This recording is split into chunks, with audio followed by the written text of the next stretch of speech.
चलो सही है बात यहाँ तक। अभी कह रहे sum of the first three coefficients. अब जो फर्स्ट टर्म का कोएफिशिएंट है वो है 1, सेकंड टर्म का कोएफिशिएंट है माइनस का 3m, थर्ड टर्म का कोएफिशिएंट है 9/2 इंटू m माइनस 1। उन सब का एडिशन क्या दे रखा है 559। क्या आप इसको सॉल्व कर सकते हैं? m में क्वाड्रेटिक बनेगी, m निकल जाएगा यहाँ से, m निकाल लो, बात तो हो गई है। m निकल जाएगा तो क्वेश्चन पूछा find the term of the expansion containing x power 3, तो x पावर 3 वाली टर्म निकाल दो तो ना, जनरल टर्म निकाल करके थोड़ा सा लंबा तो जाएगा इस पे।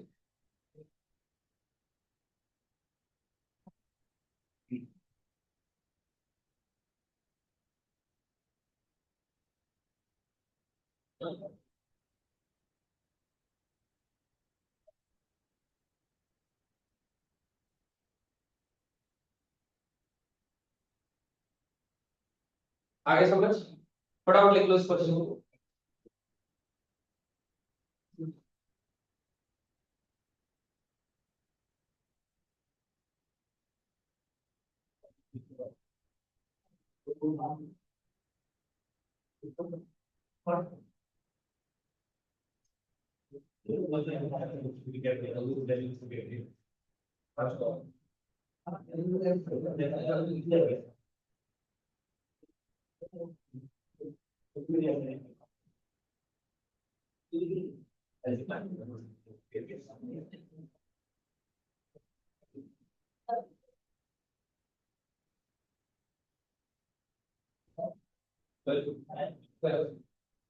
कौन सा बता लिखा है? एक कौन सा बोल? Seven, question number 7, coefficient of x ये लिखो। देखो भाई फटाफट लिखो इसको। दो तरह का क्वेश्चन बना लो इस बंदे के बोर्ड पे। क्या कोई लिखा है?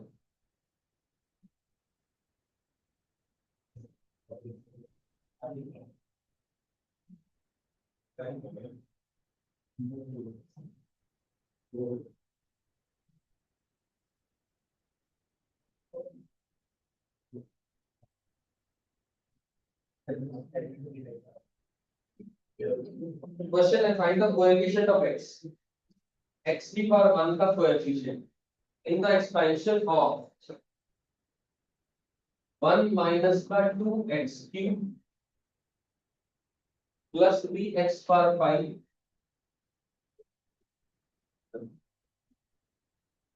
और 1 प्लस 1 बाय x होल की पावर 8। इसमें कोएफिशिएंट बताना है x की पावर 1। क्वेश्चन समझ गए? अब आराम से सुन लो। क्या करेंगे इसके लिए? इसको मल्टीप्लाई इससे अलग करेंगे, इसको अलग करेंगे, इसको अलग करेंगे, यानी कोएफिशिएंट ऑफ x की पावर 1 इनटू 1 को इससे करेंगे, 1 plus 1 upon x whole power 8 minus का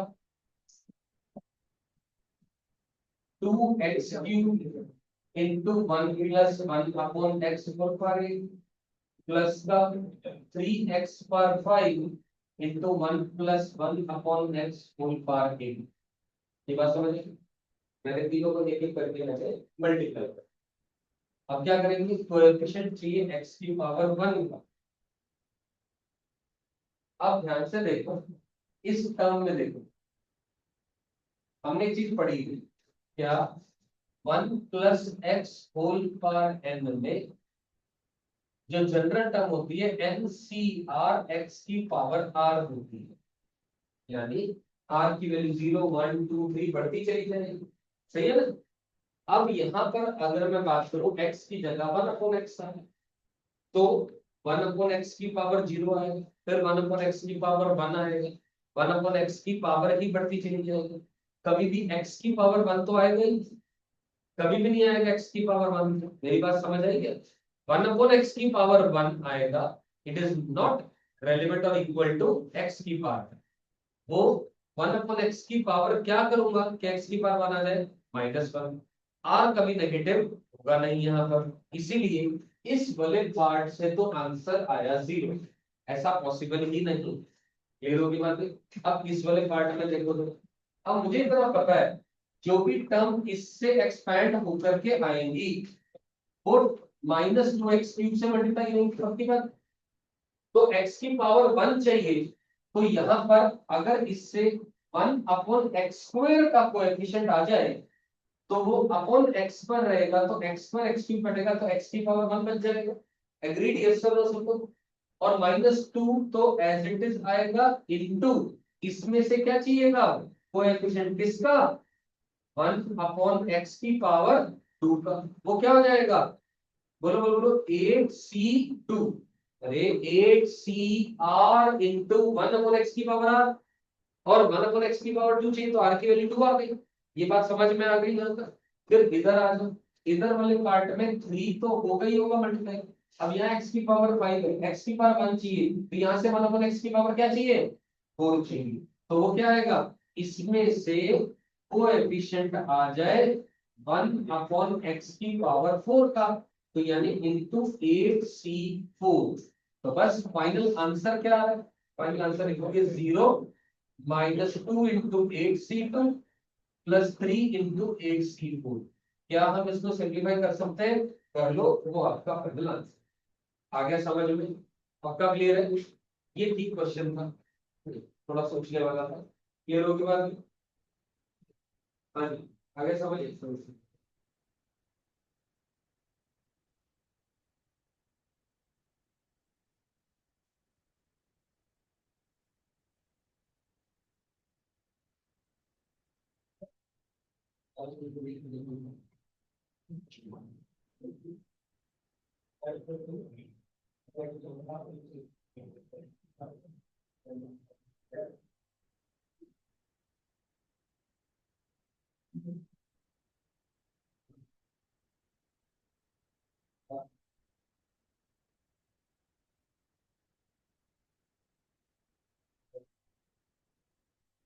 बस आगे बढ़ा दो नहीं।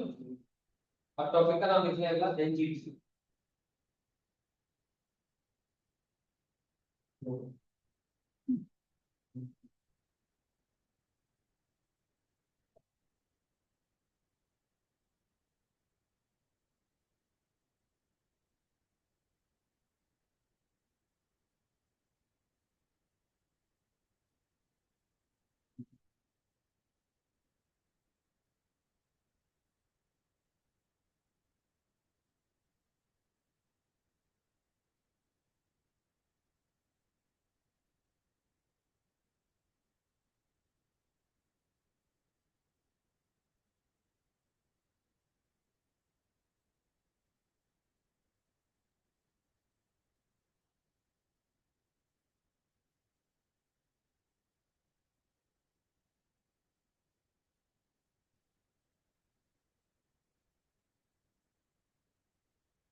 आगे समझ सके उसको। चलिए ठीक है टॉपिक करा एनजीडी न्यूमेरिकली ग्रेटेस्ट टर्म।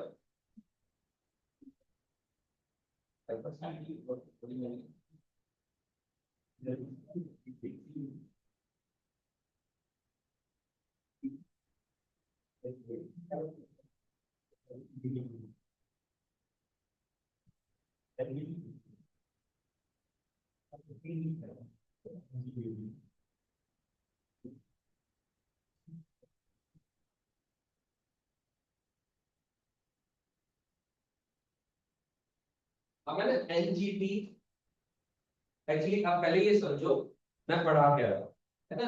एनजीटी में मैं बताना क्या चाह रहा हूँ पहले ये समझाऊंगा एक बहुत छोटे से एग्जांपल से। फिर आपको बिल्कुल छोटा सा सिंपल सा एक तरीका बताऊंगा जिससे आसानी से क्वेश्चन हो जाए। ठीक है ध्यान से सुनिए। एक सिंपल बात कुछ भी केस में लेते हैं। मान लो 1 + x ले लिया 1 + x⁵ ले लिया वन प्लस एक्स की पावर 3 ले लिया, ये तीन टर्म्स पकड़ लो, तो तीन एक्सपेंशन पकड़ लो, ठीक है ना। आराम से सुनो, लिखिएगा बात, टेंशन मत, हल्की भी रखो पहले। One plus x whole power one है, one plus x whole power two, one plus x whole power three, इसको एक्सपैंड कर रहे हैं तो वन प्लस एक्स आएगा, इसको कर रहे हैं, या चलो मैं एक्स की बढ़ती पावर में लिख रहा हूँ, वन प्लस एक्स आए, one plus two x plus x square है, और इसकी बात करेंगे वन प्लस क्या है, a cube plus b cube plus three a b times a plus b, इसको मैं ऐसा लिख दे रहा हूँ, one plus three x plus three x square plus x b, ऐसा है, सही है, ठीक है ना। यहाँ तक तो कोई टेंशन नहीं, समझ आ रही है बात को। अभी तक हमने एक चीज पढ़ी है, सिंपल बात, इससे तो लिखनी X plus Y whole power N, मैं आपसे पूछूं अगर, बताइए इसकी एक्सपेंशन में, अगर n एक नेचुरल नंबर है, इस एक्सपेंशन के अंदर जो सबसे बड़ा बाइनोमियल कोएफिशिएंट है उसकी वैल्यू क्या हो, वो मिडिल टर्म होगी, वो n इवन है या n ऑड है, उसके बेस पे आप निकाल दो, उसमें तो कोई टेंशन नहीं। मैंने वर्ड यूज करा ग्रेटेस्ट बाइनोमियल कोएफिशिएंट, मैंने वर्ड यूज नहीं करा ग्रेटेस्ट कोएफिशिएंट, क्यों नहीं करा अभी समझ गए। अब देखो, अब इधर आ, उसको छोड़ दो, मान लो अब मैंने एक एग्जांपल लिया, मान लो x इक्वल टू मैंने 0 ले लिया, राइट, x की कोई ना कोई वैल्यू तो सब्स्टिट्यूट कर ही सकता हूँ, x इक्वल टू 0 ले लिया, फिर मैंने एक केस और लिया x इक्वल टू 1 लिया, एक केस और लिया मैंने x इक्वल टू 2 लिया, उस केस में इसकी जो पहली टर्म आ रही है वो 1 आ रही है, और ये टर्म आ रही है 0, है ना, ये पहली टर्म तो 1 ही रहेगी, ये 0, ये क्या बन रही है 1 आ रही है, 0 आ रही है, 0 आ रही है, ये क्या आ रही है 1 0 0 0, है ना, सही है बात। अगर x की वैल्यू पुट करें तो first term second term, first second third, first second third fourth, correct है, समझ आ रही बात। x, अब मेरा क्वेश्चन सुनिएगा ध्यान से, अगर x 0 है, अगर x की value if x is equal to 0, बताइए इस केस में सबसे बड़ी टर्म कौन सी है, न्यूमेरिकली ग्रेटेस्ट कौन सी है, first term, answer is 1, correct है। मैं इस केस में पूछूं सबसे बड़ी टर्म कौन है, फर्स्ट टर्म, फिर से आंसर कौन, और इस केस में फर्स्ट टर्म आंसर है। अब मैं बात कर रहा हूं x इक्वल टू 1 की, अगर x को 1 पुट कर रहा हूं, ये भी 1 ये भी, ये 1 ये 2 ये 1, ये 1 ये 3 ये 3 ये 1, और x इक्वल टू 2 के लिए बात कर, ये 1 है ये 2 है, ये 1 है और ये 4 है और वो भी 4 है, पहले की ये भी 4 है, ये 1 है 6 है, ये 12 है और ये 8, सही है बात, ओके बात। अब मैं इस केस में पूछूं, बताओ इस एक्सपेंशन में न्यूमेरिकली सबसे बड़ी टर्म कौन सी है, आप कहोगे फर्स्ट एंड सेकंड दोगे, तो भी सेम वैल्यू वाली ये बोलोगे। इस केस में पूछो कौन से बोलोगे, सेकंड, इस केस में बोलोगे सेकंड एंड थर्ड, इस केस में सेकंड टर्म, इस केस में सेकंड एंड थर्ड, इस केस में थर्ड टर्म। आपको लग रहा है पैटर्न मिल रहा है, कोई पैटर्न मिला, कुछ नहीं मिला। अगर कल को मैं x इक्वल टू 375 पुट कर दूं, x को 3 रूट 3 पुट कर दूं, x को 1 अपॉन रूट 3 पुट कर दूं, है ना, x को कुछ भी वैल्यू पुट कर दूंगा, आपको एक बात तो समझ में आ गई, एक फिक्स पैटर्न नहीं मिल रहा, हर केस में अलग अलग वेरी कर रहा है। अब ये तो क्वेश्चन 1 प्लस एक्स की पावर 3 का, अब मैं तुमसे एक क्वेश्चन पूछ रहा हूँ, फिर सुनना क्वेश्चन, 1 प्लस एक्स होल की power 297 if x is equal to under the root 3, बताइए कौन सी टर्म का कोएफिशिएंट सबसे बड़ा होगा, बता सकते हो पॉसिबल, क्योंकि पावर 297, नंबर ऑफ टर्म्स 298 आएंगे, यहां तो लिख के देख लिया, क्या मैं 298 की 298 टर्म्स को सभी के अंदर मैं x की वैल्यू पुट करूं जिस x के लिए वो मांग रहा है, और उसके अंदर मैं चेक करके देखूं हाँ भाई इनमें से कौन बड़ा आ रहा है कौन छोटा आ रहा है, प्रैक्टिकली बहुत बेकार है, बेकार है ना, समझ आई बिल्कुल। अब मैं फिर दोबारा उसी बात को दोहरा रहा हूं जो 2 मिनट पहले 4 मिनट पहले करी थी हमने, मैंने कहा था x plus Y whole power n के अंदर में सबसे बड़ा बाइनोमियल कोएफिशिएंट किसका, आपने आंसर कह दिया था मिडिल टर्म का, अगर n इवन है तो आप कह देते n c n by 2, ये बात थी ना, क्यों? वहां पर x और y की वैल्यू कुछ भी पुट करता रहूं मैं, बाइनोमियल कोएफिशिएंट x की और y की वैल्यू पे निर्भर नहीं करता। मेरी बात समझ में आ रही है? पक्का क्लियर है? लेकिन यहां बात करूंगा तो हम ग्रेटेस्ट कोएफिशिएंट पूछ रहे हैं, बाइनोमियल कोएफिशिएंट नहीं पूछ रहे, न्यूमेरिकली मैग्नीट्यूड वाइज, मैं मैग्नीट्यूड वाइज पूछ रहा हूं। मान लो कल को मैं -√3 भी पुट कर रहा हूं, मैग्नीट्यूड पूछ रहा हूं, उसके आगे साइन नहीं देख रहा मैं कि पॉजिटिव आ रहा है कि नेगेटिव आ रहा है। मतलब इस केस में जब मैं न्यूमेरिकली ग्रेटेस्ट टर्म पूछ रहा हूं तो that is dependent upon what value of x you are inputting. समझ में आती मेरी बात? पक्का क्लियर? अब क्योंकि इस केस का कोई पैटर्न अपने को मिला ही नहीं, इस वजह से इस टॉपिक को पढ़ने की और इस टॉपिक की आवश्यकता।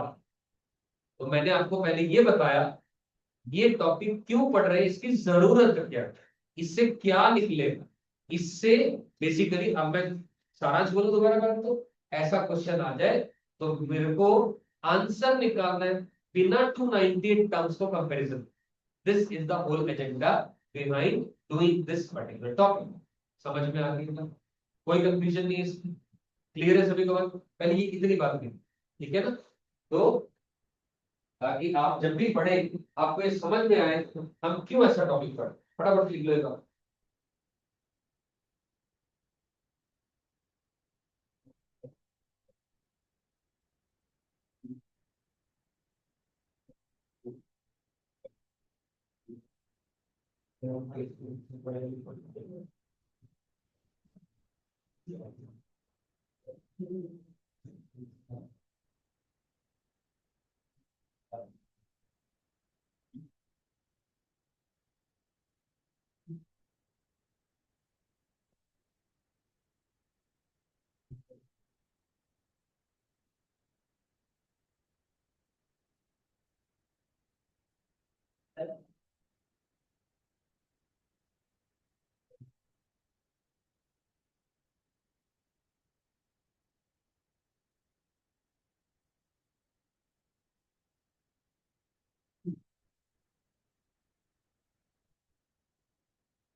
तो पहले सी जीरो की वैल्यू निकाल और 12 सी वन की वैल्यू निकाल। बड़ा आ रहा है तो बढ़ती है, ऐसा नहीं हो, ऐसा नहीं बढ़ भी है, ऐसा नहीं होगा, ऐसा बिल्कुल नहीं है। तो तुम कह रहे हो तुम काम क्या तुम एक काम करो 10 की वैल्यू 6 लो, छोटा नंबर 6 0 6 0 6 2 6 2 6 4 6 1 6 6 निकाल के फॉलो चलता है, ऐसा चलता है। बेटा रहता है जी, समझ गए मतलब करके समझ में आएगा। हाँ भाई ठीक है, लिख लिया। अभी ये समझ में आ गई बात यहाँ तक। अब एक क्वेश्चन मैं एक चीज लिख पा रहा हूँ।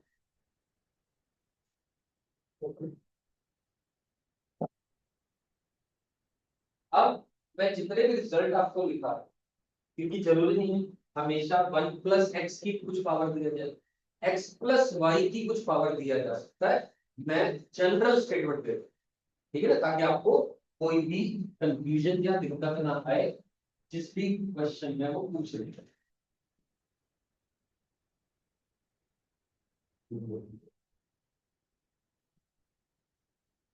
आप देखो जरा सुनो,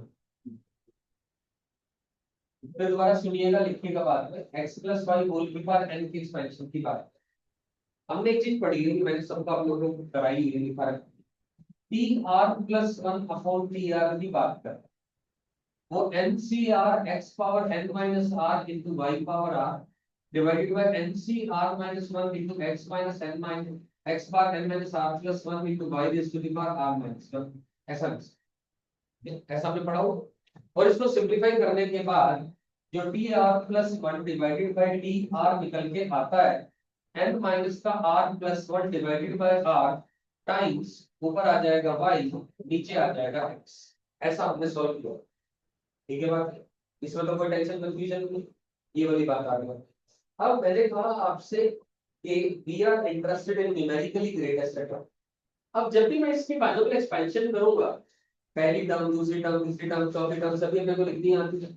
अब वो टर्म पॉजिटिव आएगी या नेगेटिव आएगी, एन तो नेचुरल नंबर है, उसकी तो बात टेंशन छोड़ दो, एन नेचुरल नंबर। वो term third term fourth term positive आएगी या नेगेटिव आएगी, वो इस डिपेंड पार्ट पे डिपेंड करेगा कि एक्स और वाई की वैल्यू आप पॉजिटिव पुट करोगे नेगेटिव, राइट। बट क्योंकि मैं टॉपिक की बात कर रहा हूँ न्यूमेरिकली ग्रेटेस्ट टर्म की, तो मैं वाई और एक्स की पॉजिटिव और नेगेटिव नेचर को नहीं देख रहा, इसीलिए मैंने उसको मॉडल रखा। I am interested in the absolute value. Absolute value समझते हैं? मान लो किसी टर्म का कोएफिशिएंट -3 आ रहा है, तो -3 की नहीं बात कर रहे हम, 3 की बात, ठीक है ना, उसके आगे मॉड लगा देंगे, उसकी बात कर रहे हैं। उनमें से न्यूमेरिकली सबसे बड़ी वैल्यू किसकी है, यहाँ तक बात समझ में आ गई? इस वजह से हमने इसमें मॉड लगा। कोई टेंशन बाजी, कोई लोगों को कंफ्यूजन है इसके अंदर? पक्की बात नहीं, ठीक है। अब टी आर प्लस वन होती है R plus one term, T R होती है आर टर्म, ठीक है ना। मतलब क्या नहीं समझना, जल्दी बोलो।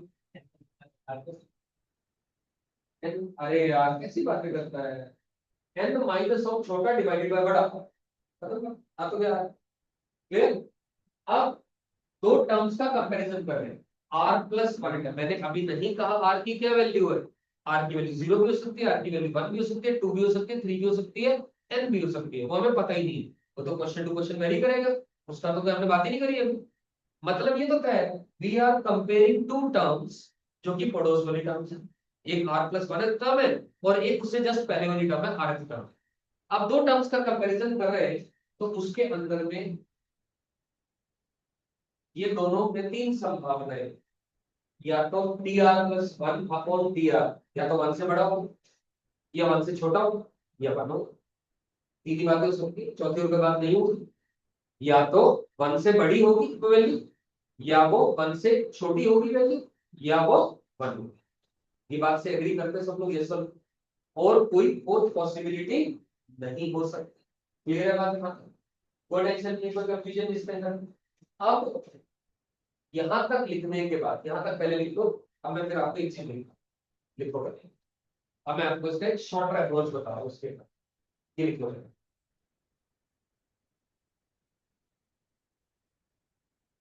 वो तो समझ आ गया शिवम, क्लियर है?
कोई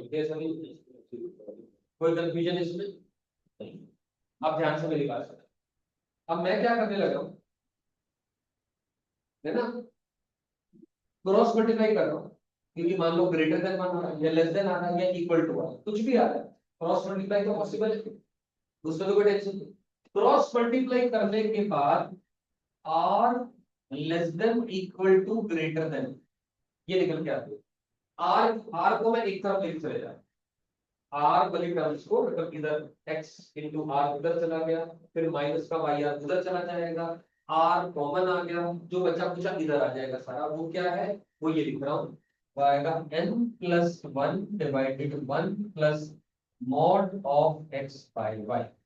मैंने ये जो रिलेशन है जो निकाला, इसको मैंने इस फॉर्म में लिख दिया, इसमें तो कोई दिक्कत नहीं, क्रॉस मल्टीप्लाई तो कर ही सकते हैं। आर एक तरफ ले आया और सारी चीजें एक तरफ कर, ध्यान होगी बात की।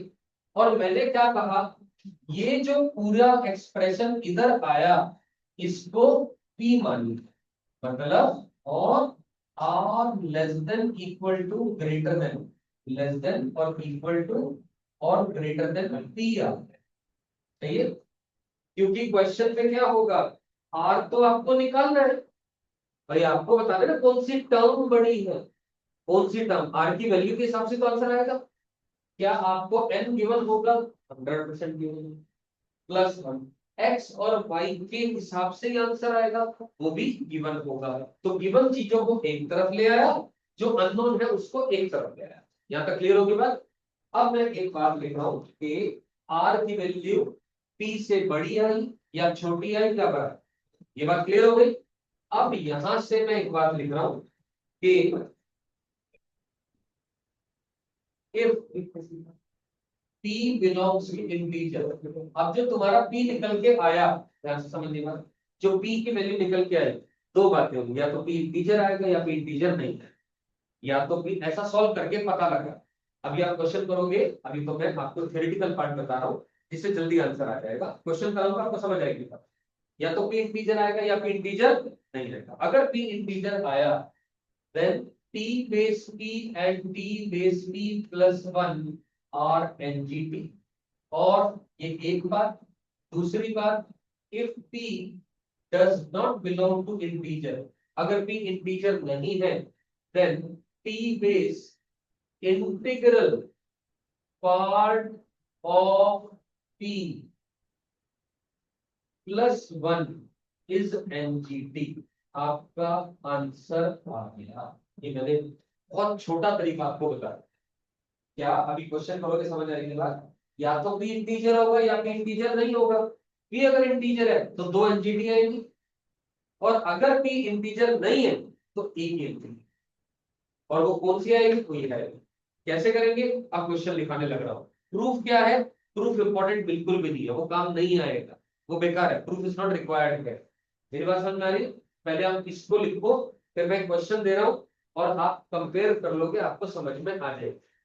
क्लियर है, लिखो पहले। P या तो इंटीजर है या इंटीजर नहीं, तो भी बात है। इंटीजर है तो दो NGT, TP and TP plus. Integer नहीं है तो एक एनजीटी।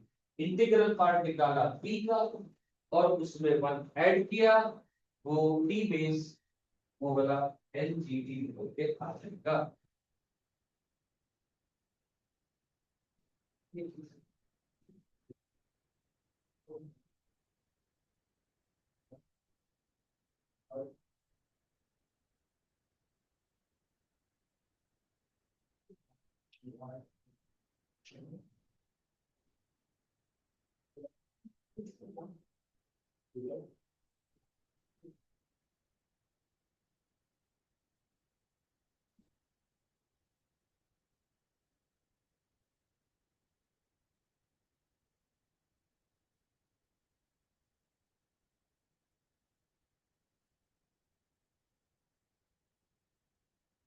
ऑनलाइन में समझ में आ रहा है?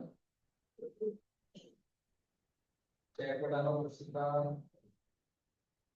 जरूरी है।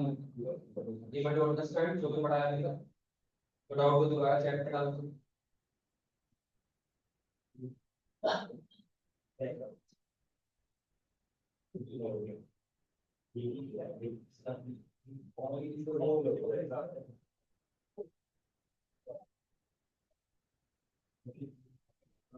सर भी समझ आ गया तो चैट में डालो।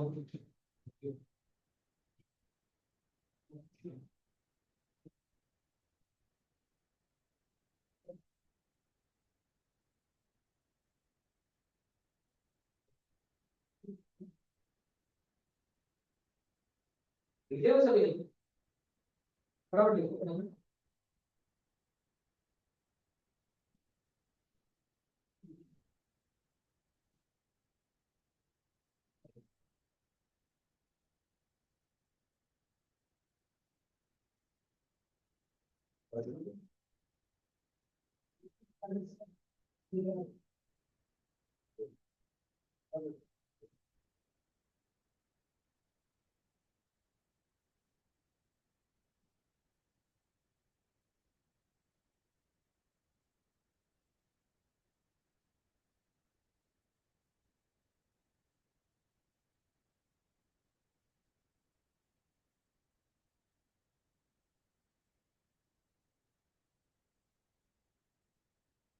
अरे भाई लिख लिया ना? अब क्वेश्चन लिखो। एक बार मैं अपने पास लिखा था और एक क्लास में लिखा था। देखो find the NGT in 1 plus 4x whole की power 8 when x is equal to 1 by 3. Find the NGT in 1 plus 4x whole power 8 when x is equal to 1 by 3. जब x की वैल्यू 1 by 3 है तो आप इसमें NGT निकालेंगे। तो एक काम करके हम इसको शुरू करने का तरीका सुनो जरा। n की वैल्यू क्या आ गई? 8 सही है ना? x की जगह क्या आ रहा है? 1, y की जगह क्या आ रहा है? 4x। ठीक है ना? इसको इस्तेमाल करें। r मतलब p निकाल लो, सीधी बात है। p की बात करो। p क्या आ रहा है? n प्लस 1 यानी 8 plus 1 divided bye 1 plus modulus of x आ गया 1, y आ गया 4x यानी 4 डिवाइडेड बाय 3 यानी p की वैल्यू कितनी आ गई? 9 डिवाइडेड बाय ये नीचे 3 7 into 3। तो कुछ गड़बड़ तो नहीं कर रहा हूँ? चेक करो कितनी आएगी।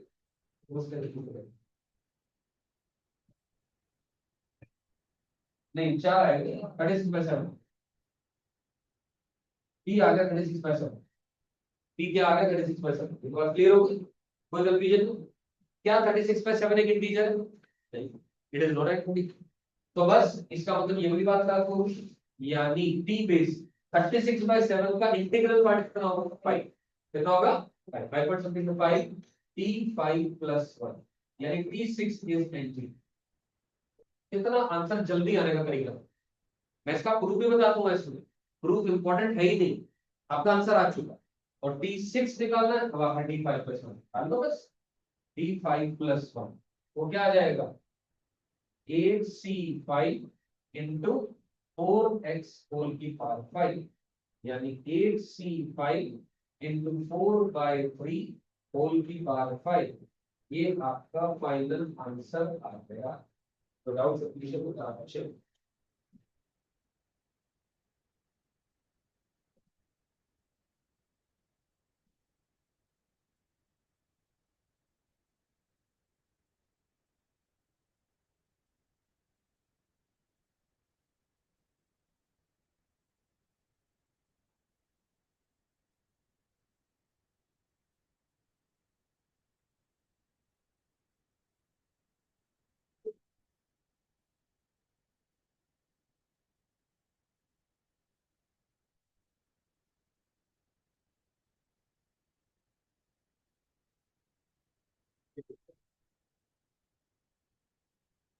अब ये समझ आ गई बात पक्का, नो टेंशन भाई।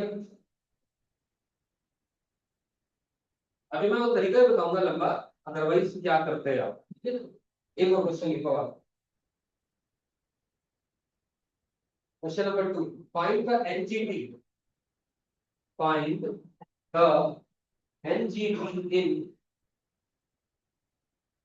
Find the NGT in 3 minus 2x whole की पावर 9 और x is equal to 1, x equal to 1 के लिए आपने एनजीटी निकाली। तो फिर दोबारा p निकालो सीधा काम, n की वैल्यू तो 9 दे रखी है, x की जगह 3 दे रखा है, y की जगह -2x दे रखा है। इस बात का ध्यान रखना है, बस इसमें गड़बड़ नहीं होनी चाहिए, ठीक है ना। तो p की वैल्यू कितनी आ गई, n plus 1 यानी 9 plus 1 divided 1 plus modulus of x divided -2 x कितना है 1 है, ठीक है। तो 9 plus 1 10, 10 डिवाइडेड बाय कितना आएगा, ये 5 और ऊपर 2, 2 into 2 यानी p की वैल्यू क्या आ गई 4। अब p 4 आ गया तो ये वाला केस आ गया, तो दो एनजीटी आई, यानी t4 and t5, t4 and t5, t4 and t5 are NGT, are NGT। निकालो t4 और t5 निकालो, दोनों वैल्यू बराबर आ रही है कि नहीं आ रही, चेक करो। t4 निकालो, t5 निकालो, चेक करो बराबर आ रही है कि नहीं आ रही, बराबर आ रही है, हम चीज उधर कोई एक नहीं, खत्म हो गया क्वेश्चन, खत्म।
अभी आगे समझ क्या रहा, t45 क्या वैल्यू आ रही, t4 क्या आएगा निकालो ना, t बेस 3 प्लस 1, तो 9c3 इंटू फर्स्ट टर्म की पावर n माइनस आर यानी 6 इंटू -2 की पावर 3, t5 भी निकालोगे तब भी यही आएगी, वो सिंपलीफाई करोगे बराबर है, न्यूमेरिकली क्लियर है बात, नो टेंशन बाकी, ठीक है ना। तो आपको ये ध्यान रखना है कि एनजीटी, अगर p इंटीजर आ रहा है दो एनजीटी आएंगे, अगर p इंटीजर नहीं आ रहा है तो एक रहेगा, ये ध्यान क्लियर है। वरना लंबा तरीका क्या था इसका, अब जैसे कि जो पहला क्वेश्चन वो वाला जिस 1 + 4x जोड़ पा रहे, अगर मैं आपको p वाला तरीका नहीं बता तो ये लंबा तरीका कैसे जाना था, ध्यान से सुनिए ये भी बात है, ठीक है। तो आप सिंपलीफाई करोगे आप, बस सिंपलीफाई करके ना ये आ गया था 36/7 आ गया था, लेस देन इक्वल टू ये था, यहाँ तक आ गई थी, करना उसमें भी यही है, लेकिन यहाँ हमें डायरेक्टली रिजल्ट मैंने आपको बता दिया, वहां मुझे भी करके देखना पड़ेगा, कैसे देखना पड़ेगा करके। अब ये किसकी वैल्यू आई, कायदे से टी आर प्लस 1/TR निकाल कर, टी आर प्लस 1/TR, ये तो मैंने पी वाला तरीका अपना लिया, अगर ये तरीका नहीं अपनाते तो टी आर प्लस 1/TR की वैल्यू हम सब्स्टिट्यूट कर देते तो क्या आता, n माइनस का r प्लस का 1 divided by r into modulus of y by x, ये लिखा हुआ था। अब n कितना था यहाँ पर, 8 + 1 9 माइनस का r divided by r into modulus of by यानी 4/2 इंटू 4/2 इंटू 4/2